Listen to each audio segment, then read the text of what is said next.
রোজার একটি গুরুত্বপূর্ণ বিষয় হচ্ছে নিয়ত করা। নিয়ত করতে হবে না পড়তে হবে? নিয়ত করে কোথা থেকে আর পড়ে কোথা থেকে? একজন বলেন। করা হয় কোথা থেকে? অন্তর থেকে। করা হয় এইখান থেকে। আর পড়া হয় কোথা থেকে? মুখ থেকে। এইখান থেকে পড়া সুন্নাত, মুস্তাহাব না বেদাত? বেদাত। বেদাত। আলহামদুলিল্লাহ জানছেন। যে জানেন না ভালো করে জানেন, যারা জানেন না তাদেরকে জানিয়ে দেন। এইখান থেকে যদি নিয়ত করেন তাহলে বেদাত, আর এখান থেকে নিয়ত করেন তাহলে সেটা ফরজ। ফরজ না করলে হবে না।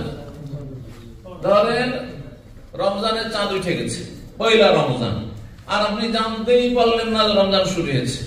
হ্যাঁ, সুতরাং নিয়ত করেননি। কি নিয়তে শুয়েছেন? আপনি ঘুমিয়েছেন যে শাবানের 30 তারিখ মনে করে, হয়তো যেমন আগামীকালকে আগামী রাত যে আসছে সেই রাতে আপনি জানতে পারলেন না যে রমজানের চাঁদ উঠেছে, আর আপনি এমনি শুয়ে গেলেন, নিয়ত করেননি রোজার, আর সাহারি খাওয়া হইল না যেহেতু আপনার নিয়তই নাই। আর তারপরে সকালবেলা ফজরে উঠে সবাই বলছে মসজিদে যে আমরা তো রোজা রেখেছি, আপনি বলছেন আরে ভাই আমি তো সাহারি খাইনি। সাহারি খাওয়া সুন্নাত, কিন্তু আপনার নিয়ত করা কি ছিল? ফরজ। ফরজ ছিল। নিয়ত যেহেতু হয়নি আপনার রোজা হবে না। রোজা হবে না, এই রোজা কাজা করতে হবে। যদিও কিছু খাননি, এখনো বাসি পেটে আছেন আপনি, হ্যাঁ, শুধু উযু করে মসজিদে চলে গেছেন, কিন্তু নিয়ত করতে হবে ফজরের আগে, শুভ সাদেকের আগে, ফজরের আজানের আগে নিয়ত করতে হবে। রাসূলুল্লাহ সাল্লাল্লাহু আলাইহি ওয়াসাল্লাম হাদিস রয়েছে, মাল্লাম ইউবাইয়িতি সিয়াম ক্বাবলা আল ফজর ফালা সিয়াম, যেই ব্যক্তি ফজরের আগে, শুভ সাদেকের আগে নিয়ত করবে না তার রোজা হবে না। প্রতিদিন নিয়ত করতে হবে। প্রতিদিন নিয়তের নবায়ন করাটা ভালো, শুনে রাখেন। কিন্তু পয়লা রমজানে নিয়ত করবে যে আমি 30টি গোটা রমজান রোজা রাখবো, এটাই যথেষ্ট। এটা কি? কারণ আপনার নিয়ত আছে, রমজান শুরু হয়েছে, চাঁদ দেখা গেছে, আমি মুসলিম, রোজা রাখবো, এই যে নিয়ত করে নিয়েছেন। তারপরে অনেকে আছেন, আমাদের দামামে ভাই আছেন, এত ঘুম ভারী, আর একাই রুমে থাকি, অ্যালার্ম লাগিয়ে উঠতে পারে, স্পেশাল অ্যালার্ম লাগিয়ে উঠতে পারে। তো এক রমজানে, যেহেতু আমার খুব খাস ছাত্র, অনেক পুরাতন, 20-25 বছরের ছাত্র, তো সে বলছে যে সাহেব এই বছরে মনে হয় 9 থেকে 10 দিন সাহরি খেতে পেয়েছি, আর বাকি রোজাগুলি বিনা সাহরিতে। তাও কষ্ট করে রোজা রেখেছে। ইমান কষ্ট করে রোজা, ওই যে এই সাথে খেয়ে 12-9টাতে খেয়ে দিয়ে শুয়েছে, ওইটাই ঠিক রোজা রেখেছে। তাহলে যদি ধরেন অনেক দিন এমন হলো যে সাহরি খেতে পেলেন না, অসুবিধা নেই, কারণ পয়লা রমজান থেকে আপনার নিয়ত আছে গোটা রমজান আমি রোজা রাখবো। এই নিয়ত করা অন্তরের নিয়ত। নিয়ত মানে কি? নিয়তের শাব্দিক অর্থ কি কে বলতে পারে? একটু হাত তোলেন তো। অন্তরের সংকল্প, ইচ্ছা। যখন বলছেন আমার নিয়ত আছে ঈদটা দেশে গিয়ে করব, বলছেন না, মানে কি নাওয়াইতু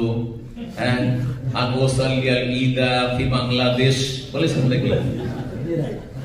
নিয়ত, দুনিয়ার নিয়ত গুলো সব, আমার নিয়ত আছে আমি সৌদিতে ব্যবসা করব, আমার নিয়ত আছে আমি ইনভেস্টর হব। আপনি পড়েছেন নাওয়াইতু আন আকুনা মুস্তাসমিরান ফিল বাহরাইনে, বলেছেন নাকি? তাহলে দুনিয়ার নিয়ত এখানে হয়। এমনকি সমস্ত আমলেরও নিয়ত কি হয়? এখানে হয়। শুধু বেদাতীদের নামাজের নিয়ত আর রোজার নিয়ত এখানে হয়। হ্যাঁ, নাওয়াইতু আন আসুমা গাদান এটা পড়তে হবে, আর নামাজের নাওয়াইতু আন উসাল্লিয়া লিল্লাহি তাআলা সালাতাল যুহরি ফরিদাতান লিল্লাহি মুতাওয়াজ্জিহান কাবাতিশ শরীফাতি, আল্লাহু আকবার। কাবার দিকে মুখ করে, তো মাথার উপরে কি সেটা বলবেন না? সাদা সেনা খোলা মাঠে পড়ছেন, পড়তে হবে না? পায়ের তলায় মাটি আছে না কার্পেট আছে বলতে হবে না? ডানে কি আছে বামে আছে বলতে হবে না? ভুল করে বলেন না, ওইটা বেদাত, ওইটা বেদাত। তোমারটা কি বুঝতে পারছেন না? পারছেন না? বেদাত করবেন না, না হলে আমার বরবাদ হয়ে যাবে। নিয়ত করতে হবে, এখানে নিয়ত করতে হবে। আচ্ছা বলুন তো, শুধু নামাজ রোজা বাদে যাকাত আপনারা দিচ্ছেন যারা, কোনদিন নিয়ত করেছেন? জি না। না হয়তো যাকাতা লিতাজকিয়াতিল মালে, মালকে পাক পবিত্র করার জন্য, ধন সম্পদকে জীবনে পড়েছেন। দান সাদকা করেছেন, কোনদিন নিয়ত করেছেন? হ্যাঁ, এমনকি জিকির করেছেন, সুবহানাল্লাহ আলহামদুলিল্লাহ, কোন সময় জিকির করেছেন না? জিকিরের নিয়ত করেছেন? কারণ জিকির করা ইবাদত নয়, সুবহানাল্লাহ পড়া ইবাদত নয়, আলহামদুলিল্লাহ লা ইলাহা পড়া ইবাদত নয়। কেন নিয়ত পড়েন না? তার নিয়ত যদি পড়তে হবে সব আমলই পড়তে হবে, আর ছাড়তে হয় তো সব আমলই ছাড়তে হবে। আল্লাহ যেন সঠিক বুঝদান করেন।